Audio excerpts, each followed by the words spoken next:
Philipp Mainländer. Retención en la nada. Philipp Mainländer, un pesimista moderno. Los seres humanos son optimistas incorregibles. Creen en un proceso continuo. Opinan que tendría que seguir siempre así. Y que hay también un regreso. No quieren aceptar. Aunque el agua les llega hasta el cuello y se les pregunta, ¿cómo les va? Siguen diciendo, bien. No quieren dejar esta esperanza loca para no poder perder su fe en un futuro mejor. Después de todo, ¿qué les quedaría entonces? Solo la nada. La creencia en el progreso promete a la gente la felicidad en la tierra. Pero más allá de la creencia en el progreso y de las utopías rosas de la historia con su promesa de salvación, se está formando un frente cada vez más fuerte contra el optimismo imperante. El hombre se siente cada vez más abandonado de Dios. Ahora debe depender totalmente de sí mismo, sin un Padre amoroso en el cielo. Siente la vida como un sufrimiento, y ya no tan digno de vivir como pensaba. Pero ¿quiénes son estos pesimistas? Solitarios, extraños, ignorados por la corriente académica principal, porque no son lo suficientemente socialmente aceptables para causar una resonancia más amplia. Lo más radicalmente ha desarrollado la idea de la nulidad de la existencia humana aquel filósofo que llevó su filosofía a sus últimas consecuencias. Philipp Mainländer, 1841 a 1876. Mainländer no solo en teoría, sino también en la práctica ha buscado la retención. Poco después de la primera publicación del primer tomo de su filosofía de la retención, él se ahorcó. Por un tiempo su obra estaba casi olvidada, porque la manera de pensar de Mainländer era no solo extraña, sino incluso angustiosa. Pero ahora su filosofía gana precisamente debido a su radicalidad, gradualmente una fascinación. El mito de Mainländer del acotamiento de la creación. En el centro de la filosofía de Mainländer está la idea de la retención. Retención siempre implica un alivio. Uno se deshizo de una carga difícil cuya presión amenazaba a aplastar. ¿Qué tan grande debe ser el sufrimiento para que el individuo sufrido anhele una retención? Una manera para saber esto es ponderar el placer y el sufrimiento. Si la suma de todo el sufrimiento es mayor que el del placer, entonces uno anhela la retención. Pero si uno equivale la vida al sufrimiento y dice que la vida en sí ya es sufrimiento, entonces la vida misma debe ser redimida. La retención que Mainländer exige es una retención del ser. Sería mejor si no viviéramos. Mainländer nos trae un doble mensaje. La mala noticia, que todavía estamos aquí. Y la buena, que estamos en el camino hacia la nada. La historia misma se encargará de la retención, porque ella misma es parte de un proceso más amplio, es decir, la historia de la putrefacción. El sentido del mundo es la suspensión de su sinsentido. Nos aterrimos únicamente a la existencia y nos oponemos ningunos poderes de otro mundo que están interviniendo en este mundo donde vivimos. Detrás del funcionamiento del mundo no se esconde ningún poder divino. En el tramo de la retención, Dios juega solo un papel menor. Pero sin embargo, su primer y único acto tuvo consecuencias graves para el funcionamiento del mismo. La creación del mundo era para Dios un acto libre, porque no estaba bajo ninguna presión. Pudo haberlo ejecutado o no y entrar en la nada. Dios quiso crear algo. ¿Quién sabe por qué razón? Tal vez de puro aburrimiento. La única opción que tenía era escoger entre el ser y no ser. Y él optó por el último. Pero hubo un problema. El acto no pudo conducir inmediatamente a la nada. Dios mismo se interponía en el camino. En lugar de ser aniquilado de golpe, comenzó su larga odisea de destrucción, que aún no ha llegado a su meta. El mundo es el decaimiento en la multiplicidad. Quiere decir en individualidades egoístas que luchan entre sí. Solo por medio de esta lucha de individuos que antes formaron una unidad, la esencia original puede ser destruida. La ley del debilitamiento de la fuerza es la ley del universo.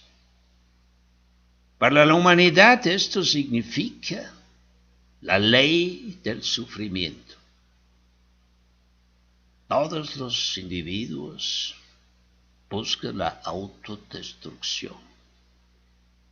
Lo logran por medio de la competencia de unos contra otros, debilitándose mutuamente.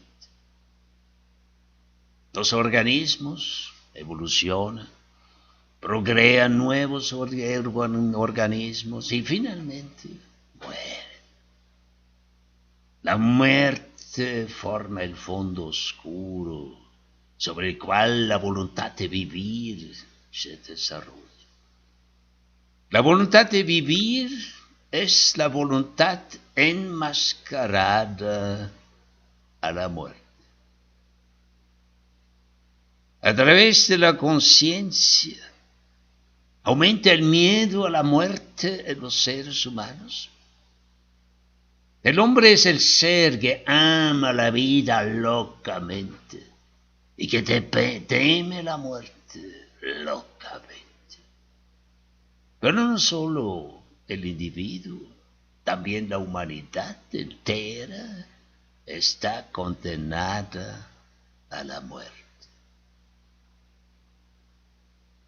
Si nos imaginamos el estado natural de la humanidad como una guerra de todos contra todos, está claro que no se puede mantener el egoísmo a largo plazo, porque incluso el egoísta más fuerte puede estar en peligro si sus oponentes más débiles se unen. El individuo se encontraba ante la siguiente alternativa: o seguir insistiendo en su egoísmo, arriesgando ser víctima de él, o limitar su egoísmo para que su vida sea más segura. Así se ha formado el Estado. Porque solo a través de él el egoísmo de las personas pudo ser limitado y asegurado una coexistencia relativamente pacífica de los individuos.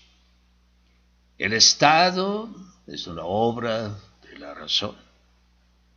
Se basa en un contrato que las personas han firmado a regañadientes por necesidad, para evitar un mal mayor, el egoísmo desenfrenado.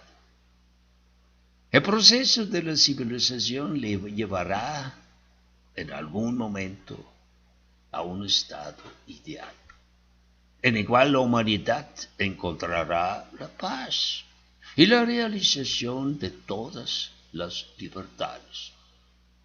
Pero encontrará el hombre finalmente la felicidad. Ahora echemos un vistazo a un tal estado ideal. La gente vive en paz con los demás. No hay ni guerras ni revoluciones. El trabajo está perfectamente organizado. Las horas de trabajo son cortas. El hombre es relevado del trabajo pesado por las máquinas. Ahora puede dedicarse a actividades más significativas. Hay solo almas hermosas que quieren autorrealizarse. Quedan solo 4 males que no pueden ser separados de la vida por ningún poder humano: los dolores del parto, la enfermedad, la vejez y la muerte. En el futuro, el nacimiento será sin dolor. La medicina protegerá a las personas de la enfermedad. En la vejez, las personas bien atendidas serán sanas y fuertes. La eutanasia hará que la muerte sea suave y sin dolor. Con esto tenemos por delante una vida sin sufrimiento. Ahora, sin embargo, surge la pregunta: ¿las personas en el estado ideal han finalmente encontrado la felicidad? La respuesta es sí. Si no sintieran una terrible desolación y un vacío. Ya no sufren ninguna miseria, pero a cambio son presa del aburrimiento. Tienen el paraíso en la tierra, pero su aire es sofocante. Miren las vidas de gente famosa. Tenían todo. Gracias a su situación social, tenían acceso a conocimientos, artes y otros placeres intelectuales. Sin embargo, se hartaron de la vida ociosa. Así llegamos a la conclusión. Incluso la vida más hermosa en el estado ideal carece de sentido. Pero si en el transcurso de la historia de la humanidad un estado así se realizaría, el movimiento original de la humanidad no se detiene, sino continuaría hasta llegar a su meta. Y la meta es el no ser. ¿Alguna vez le tocará la última hora a la humanidad?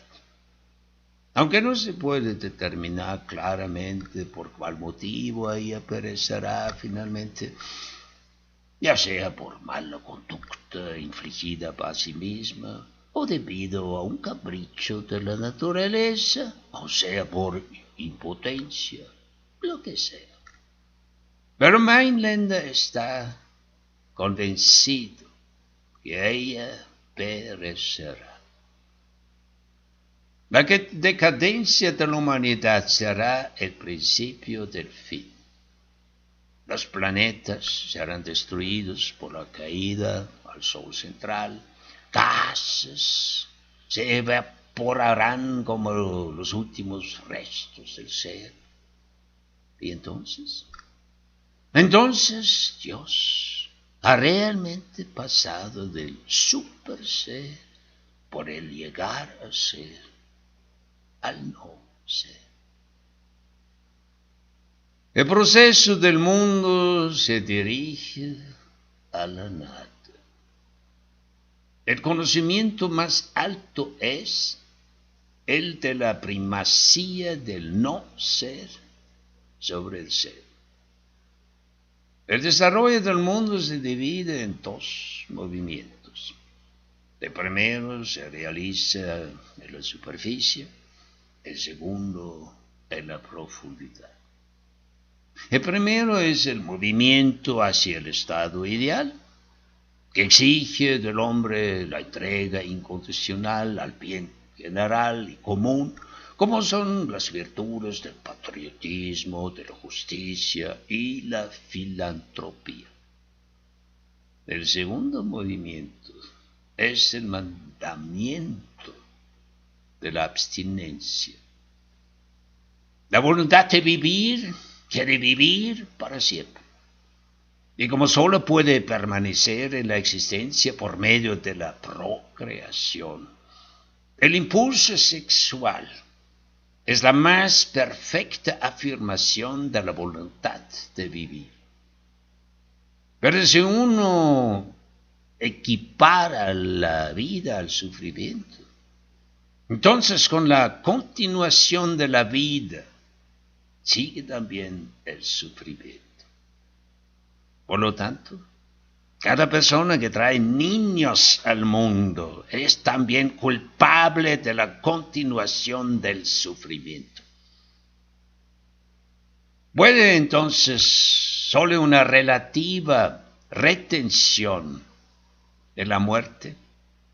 Puede encontrar ahí una retención, pero sigue viviendo y sufriendo en sus hijos. Aquel que ha reconocido la nulidad de la vida se abstiene del acto de la procreación, lo que acelerará el proceso de la destrucción del mundo. El que niega la voluntad a la vida se ha redimido a sí mismo por medio de la abstención del placer sexual. La filosofía de retención de Mainlander es la doctrina más radical de la muerte. Él ha sido fiel al pie de la letra hasta su muerte, como lo comprueba su suicidio. Por medio de él, quiso dar una señal para la posteridad, para que hasta los últimos escépticos y críticos de su filosofía se quedaran callados.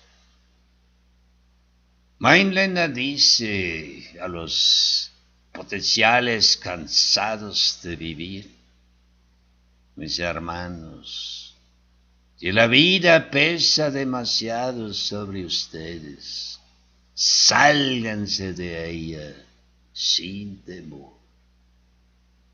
Una vez en la tumba, no encontrarán ni cielo ni infierno. Estas palabras parecen espantosas o inquietan a las mentes débiles o atraen a los susceptibles y ya no las sueltan.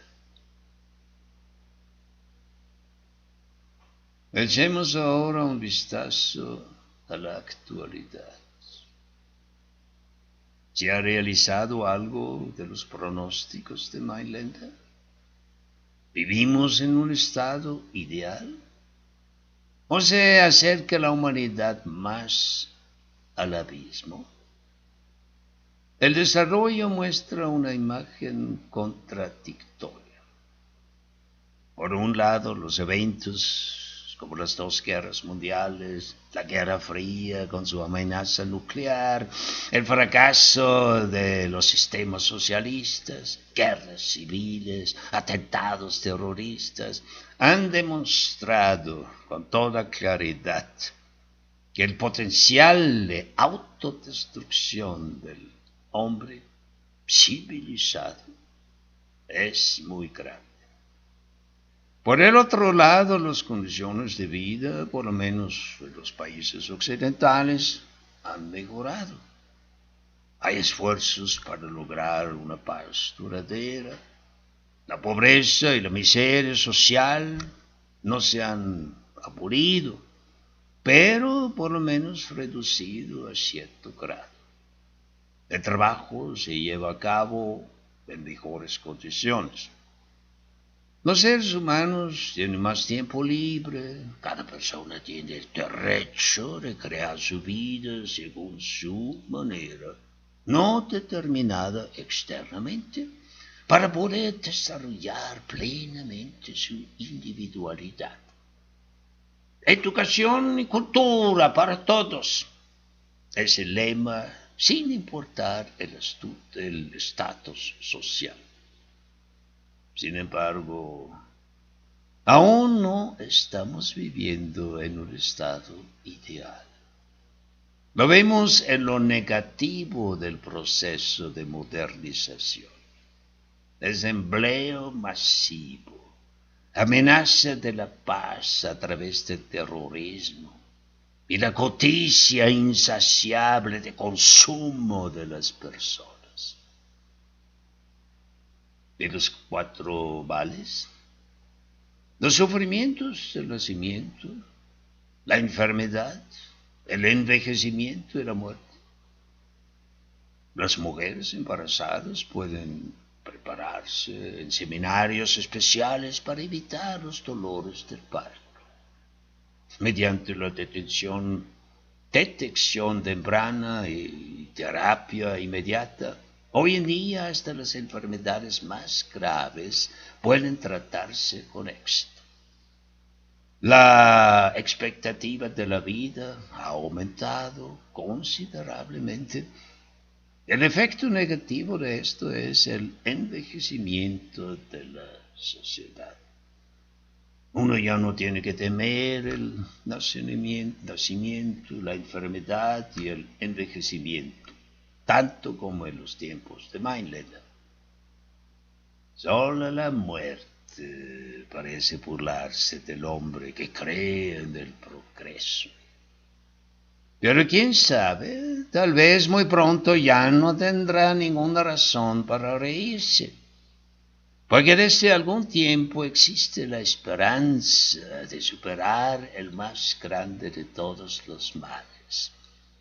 Entre los objetivos de la tecnología genética está retardar o eliminar el proceso de envejecimiento. Y como última consecuencia, la eliminación de la muerte y la promesa de la vida eterna. Si se logra esto alguna vez, el hombre podría convertirse en el sucesor de Dios. Pero una persona así sería feliz. La pobreza y la miseria se habrían eliminado. Los conflictos interpersonales se acabaron. Una vez por todas se estableció la paz en la tierra. Este sería el marco social en el cual se desarrollaría la vida. El sufrimiento se debilitaría hasta el punto de ser irreconocible. ¿No sería esto la base para una buena vida? Uno podría disfrutar la vida al máximo. La reducción e incluso la eliminación del sufrimiento físico llevaría a un aumento del placer de vivir. Sin embargo, la pregunta crucial es si podría haber un estado absoluto del placer. ¿No tiene placer solo sentido si hay también un no placer? Posiblemente los placeres menos fuertes ya no dan satisfacción y se convierten en una especie de no placer. Para ver esto, no es necesario mirar al futuro. Basta con que nos quedemos en la actual sociedad de placer. El hambre de vivir siempre nuevas experiencias es la nueva adicción. Lo malo es que una vez satisfecho un deseo, no deja de seguir exigiendo más y más.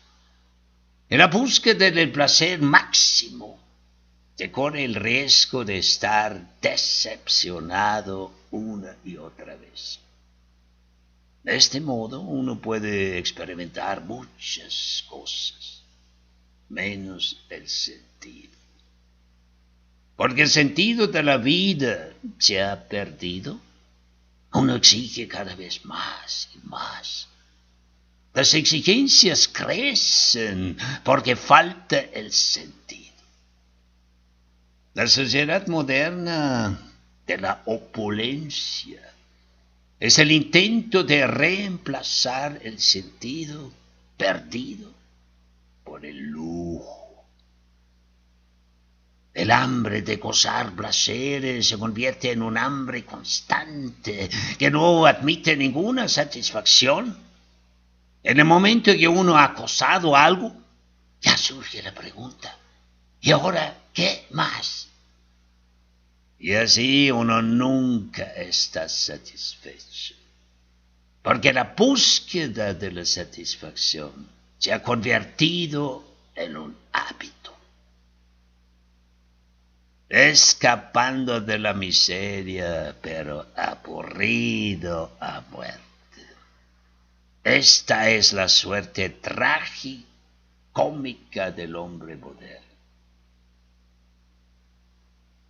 Mainlander ya conocía los riesgos de esta manera de vivir. Porque si uno se escapó de la miseria, amenaza la pesadumbre llamado aburrimiento. La miseria es un mal terrible Pero el aburrimiento es el más terrible de todos. Bajo estas circunstancias uno podría dar la bienvenida a la muerte como retención del aburrimiento permanente y del hastío del placer. En una vida de puro placer no hay ninguna felicidad ni satisfacción. Por lo tanto, no es una desgracia tener que renunciar a la vida, pero es una gran desgracia buscar la felicidad en una vida de placeres y luego tener que darse cuenta que en ella no hay felicidad. ¿Qué sentido tendría entonces prolongar la vida artificialmente si no da ninguna satisfacción, sino solo hastío? Y que trae como consecuencia la sensación de vacío. La vida que aburre es nula. En este caso, el no ser es preferible al ser. Tal vez era también aburrimiento la razón por la cual Dios ya quiere dejar de existir. Parece que la vida eterna ya no le da más alegría. Ninguna acción de la ingeniería genética puede detener el paso del hombre a la nada. Se enfrentan la creencia en el progreso y el nihilismo. Ahora podemos utilizar los recursos existentes para la autoaniquilación, sobre todo con las armas nucleares, para acortar sustancialmente el camino a la retención, descrito por Mainland. Mainland recomienda la abstención de las relaciones sexuales. Si cada uno dejaría de traer niños al mundo, dentro de pocas décadas la humanidad se extinguirá. Pero para que esto suceda, no suceda, se encarga el impulso sexual casi insaciable de los hombres. El sabio que declara la guerra al deseo sexual actúa responsablemente hacia las generaciones futuras. Hay una responsabilidad de la cual la gente debe ser consciente. Si el propósito final es el movimiento del ser a la nada, entonces es irresponsable del individuo si retrasa este movimiento con su reproducción. Aquel que se decida a interrumpir la cadena de reproducción hace algo bueno para la retención más rápida del sufrimiento de la existencia. Así uno da a los no nacidos la posibilidad de retención, evitando que lleguen al mundo. Por lo tanto, estos no nacidos ya están redimidos de antemano, porque aún no fueron concebidos.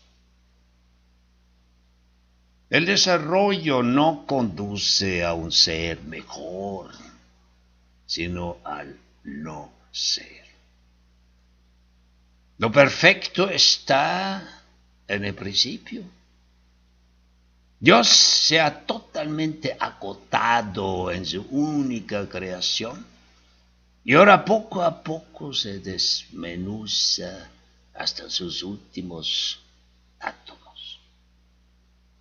La historia del mundo es solo La historia del mundo es solo el eco de un acto tremendamente debilitante que corre en cámara lenta.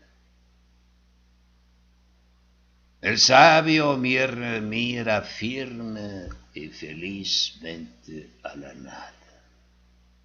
Y esta tremenda visión incita su impulso creativo. Mientras más exigente es el nivel del pensamiento, tanto más alto es el uso de los poderes mentales que son necesarios para su solución. Cuando esto sucede en un corto tiempo, la energía se consume mucho más rápido, como en el caso de Mainlander, puede tener consecuencias fatales. El acto de creación termina en la autodestrucción. Redimirse mediante la creación, Mainlander dice: prefiero la creación de obras intelectuales a la procreación de nueva vida. Mientras que los descendientes de carne y sangre no pueden escapar de la muerte, productos intelectuales de rango sobrevivirán a su creador, por lo menos mientras haya personas que los reciben. Mientras que el padre biológico no puede explicar a su hijo por qué está en el mundo, la obra intelectual habla por sí misma. Presenta el sentido que su padre espiritual ha metido en ella. El autor vive para su obra y recibe el sentido de su existencia por medio de su obra. Su espíritu solo descansa cuando su obra está hecha.